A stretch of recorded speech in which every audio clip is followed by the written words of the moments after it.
বানাবো রুই মাছের লেজ ভর্তা। অনেকেই কাটার জন্য মাছের লেজ খেতে চায় না, কিন্তু এইভাবে যদি ভর্তা বানিয়ে দেওয়া যায় তারাও কিন্তু খুব মজা করে খাবে।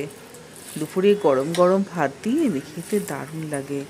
তো চলো বন্ধুরা, তোমাদের এই দারুণ স্বাদে মাছের লেজ ভর্তা রেসিপিটা বানিয়ে দেখাই।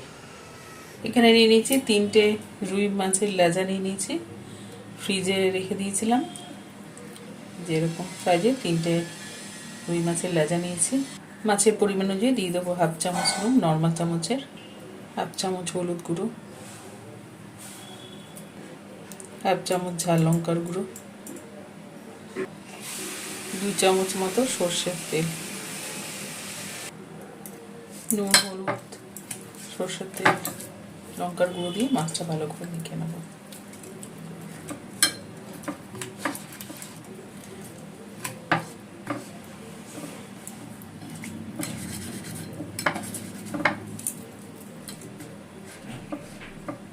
মাছটা ভালো করে মেখে নিয়েছি, মাছটা ভেজে নেব। গ্যাসের উপর কড়াই বসিয়ে গ্যাসটা ধরিয়ে দিলাম। কড়াই ভালো করে গরম করে নেব। কড়াই ভালো করে গরম করে কড়াইতে দিয়ে দেবো 25 গ্রাম মতো সর্ষের তেল। তেল খুব ভালো করে গরম করে নিচ্ছি, একটুখানি কড়াইটার দিকে লাগিয়ে নিলাম। গ্যাসটা কমিয়ে রেখে মাছের লেজাগুলো দিয়ে দেবো।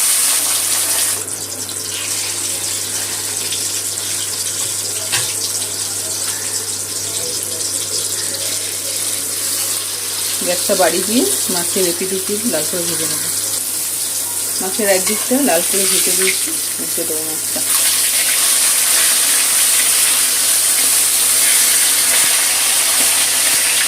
এই লেজাটা উল্টে দিলাম, লেজাটা খুব কড়া করে ভেজে নিতে হবে, দিয়ে অপর পিঠটাও ভালো করে লাল করে ভেজে নেব। লেজটা খুব ভালো করে উল্টো পাল্টে ভেজে নিতে হবে।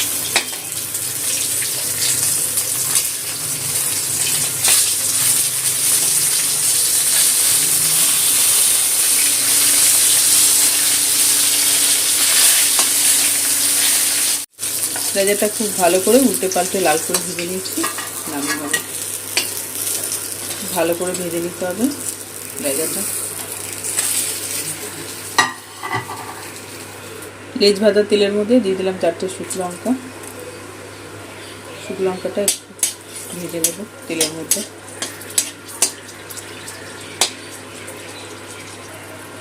শুকনো লঙ্কাও বেশ লাল করে ভাজা হয়ে গেছে, নামিয়ে নিলাম।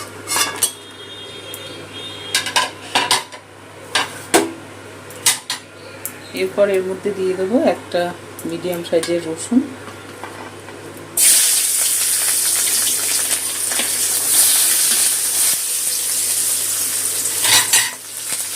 রসুনটা একটু তেলে ভেজে নেব। এরপর 2টো মিডিয়াম সাইজের পেঁয়াজ দিয়ে দিলাম, এটাও ভেজে নেব। পেঁয়াজের মধ্যে সামান্য একটু নুন দিয়ে দিলাম। পেঁয়াজ আর রসুনটা একসাথে ভেজে নেব। নুনটা মিশিয়ে দিলাম, পেঁয়াজটা তাড়াতাড়ি ভেজে যাবে আর ভাজাটাও তাড়াতাড়ি হবে।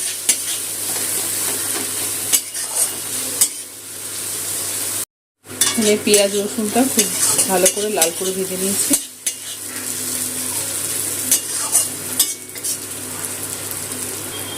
এর মধ্যে 4-5টা একটু কাঁচা লঙ্কা দিয়ে দিলাম, টেস্টটা ভালো হবে।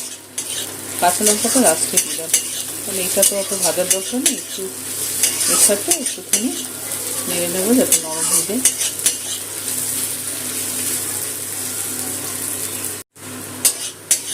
কাঁচা লঙ্কাটাও একটু ভেজে নিলাম,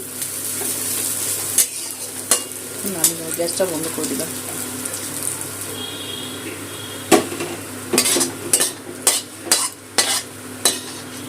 পেঁয়াজ রসুন আর কাঁচা লঙ্কা ভাজাটা নামিয়ে নিলাম।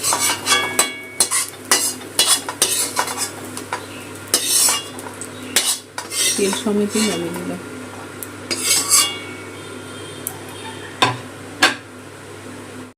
এখানে মাছ ভাজাটা ঠান্ডা করে নিয়েছি, আর এখানে শুকনো লঙ্কা আর রসুন পেঁয়াজ আর কাঁচা লঙ্কা ভাজা। লেজাটাকে একটু থেতলে নেব, তাহলে কাটা ছাড়াতে সুবিধা হবে।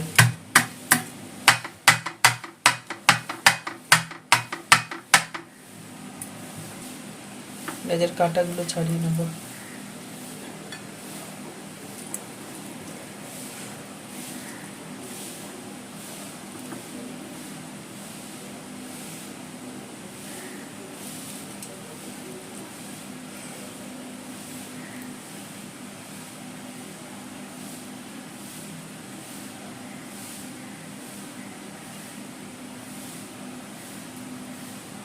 মাছের কাঁটাগুলো এইভাবে ছাড়িয়ে নেব।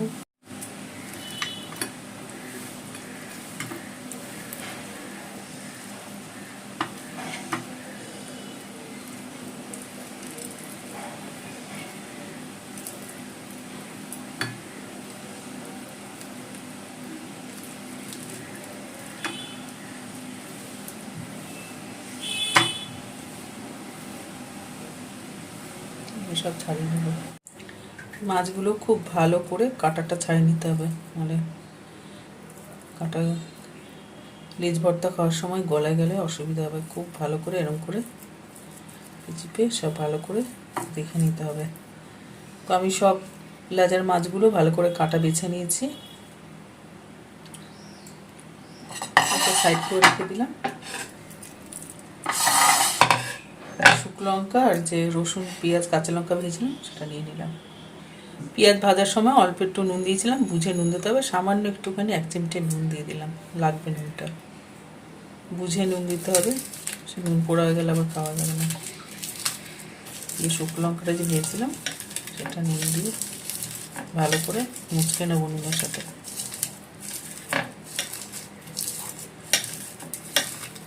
খুব ভালো করে মেখে নিয়েছি, দিয়ে পেঁয়াজ রসুনের সাথে ভালো করে মেখে নেব। যে রসুনগুলো আছে না, একটু ভালো করে করে নেব, চটকে নেবো ভালো করে। কাঁচা লঙ্কা রসুন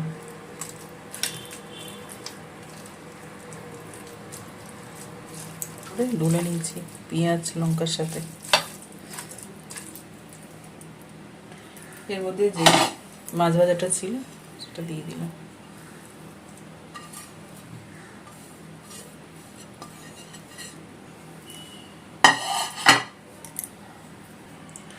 এবার সব কিছু ভালো করে মেখে নেব।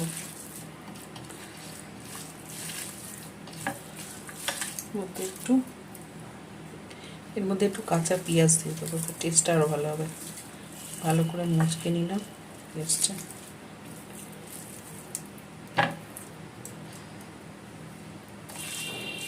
এর সাথে মেখে নেব।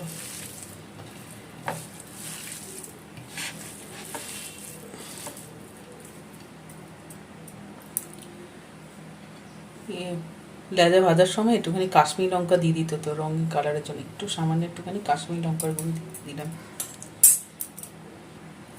ওপর থেকে একটু কাঁচা সর্ষের তেল দেবো, কারণ যে কোনো ভর্তাতে একটু কাঁচা সর্ষের তেল ভালো লাগে। 2 চামচ মতো দিয়ে দিয়েছি, দিয়ে সব কিছু ভালো করে মেখে নেবো। আর কাশ্মীরি লঙ্কার গুঁড়ো কাঁচাও খাওয়া যায়, কোনো সমস্যা নেই।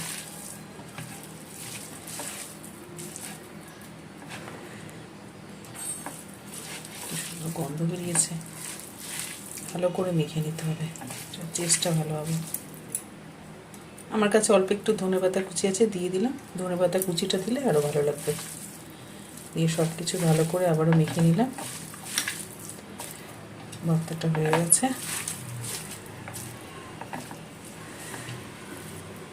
গরম গরম ভাত দিয়ে দারুণ লাগবে।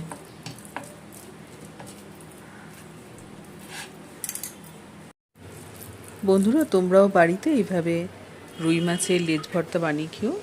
ঝোল বা ঝালে না দিয়ে যদি এইভাবে ভর্তা করে বানিয়ে খাও তাহলে কিন্তু দুপুরে গরম গরম ভাত দিয়ে দারুণ লাগবে। আর যারা লেজ খেতে চায় না তারাও খাবে খুব ভালো করে।